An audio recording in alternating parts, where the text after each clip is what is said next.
Hello everyone and welcome to my video. আজকে আমি আপনাদের কাছে আমাদের সবার প্রিয় ডেক্সটার্স ল্যাবরেটরি কার্টুনটির একটি কাহিনী নিয়ে এসেছি। ছোটোবেলায় আমরা সবাই কম বেশি এই কার্টুনটি দেখেছি এবং এই কার্টুনটির ক্যারেক্টারগুলোকেও আমরা মোটামুটি ভালো মতোই চিনি। স্পেশালি ডেক্সটারের যে বোন বিডি, সেই যেই দুষ্টুমিগুলো করতো সেগুলো তো কখনোই ভুলার নয়। তো যাই হোক, এই ডেক্সটার্স ল্যাবরেটরি কার্টুনটির মধ্যেও যে একটি ডার্ক স্টোরি আছে সেটা আমি আপনাদের কাছে আজকে তুলে ধরব। আপনারা যারা কার্টুনটি দেখেছেন তাদের নিশ্চয়ই মনে আছে ডেক্সটার্স ল্যাবরেটরি কার্টুনটিতে এটার যে মেইন প্রোটাগনিস্ট, যে কিনা ডেক্সটার, তার একটি সিক্রেট ল্যাবরেটরি ছিল তার রুমেরই পাশে। কিন্তু এই ল্যাবরেটরি সম্পর্কে তার বোন ছাড়া আর কেউ জানতো না। ব্যাপারটা কি অদ্ভুত না, যে একটি ঘরের ভিতর এত বড় একটি ল্যাবরেটরি, অথচ ডেক্সটারের মা বাবার মতো দুটো অ্যাডাল্ট মানুষ এই ঘরে যে একটি ল্যাবরেটরি আছে সেটি জানে না।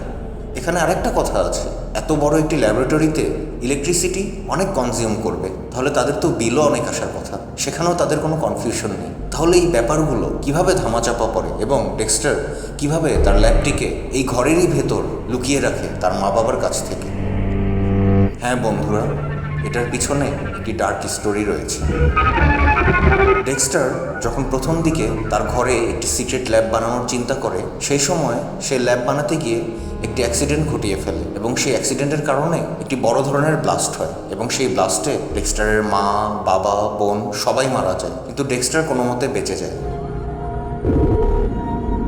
এবং এরপর ডেক্সটার পুরোই ভেঙে পড়ে। সে তার ফ্যামিলিকে মিস করে এবং সে এজন্য নিজেকে সবসময় দোষী মনে করতে থাকে।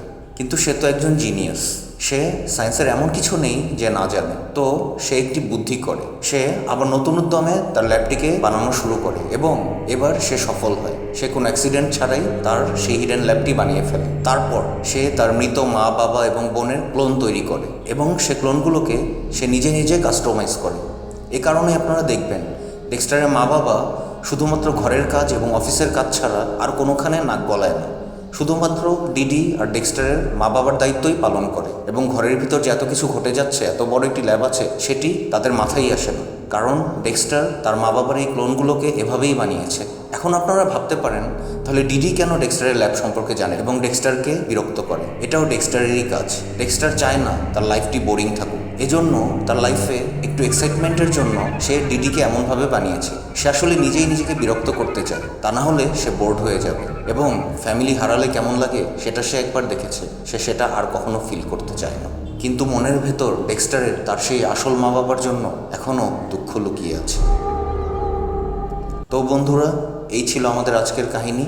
আপনারা মনে করতে পারেন আমি সব সময় সব কার্টুন নিয়ে ভিতরের না বলা কাহিনী এবং দুঃখের কাহিনীগুলো আপনাদের কাছে তুলে ধরি। এগুলো কি সত্যি নাকি মিথ্যা? আপনাদেরকে আমি একটাই কথা বলবো, আপনারা যা কিছু টেলিভিশনে দেখেন বা যেখানেই দেখেন, এগুলো সব কিছুর পিছনেই একটা কাহিনী আছে। কাহিনী যদি না থাকতো তাহলে এগুলো তৈরি হতো না। কারণ ছাড়া কিন্তু কোনো কিছুই হয় না, বরং কারণ ছাড়া কোনো কিছু হওয়াটাই কিন্তু অদ্ভুত। একটু গভীরভাবে চিন্তা করুন, তাহলেই আপনারা আপনাদের প্রশ্নের উত্তর পেয়ে যাবেন এই কাহিনীগুলো সত্য নাকি মিথ্যা। আর কথা না বাড়িয়ে আজকের মতো এখানেই বিদায় নিচ্ছি। সবাইকে বাই।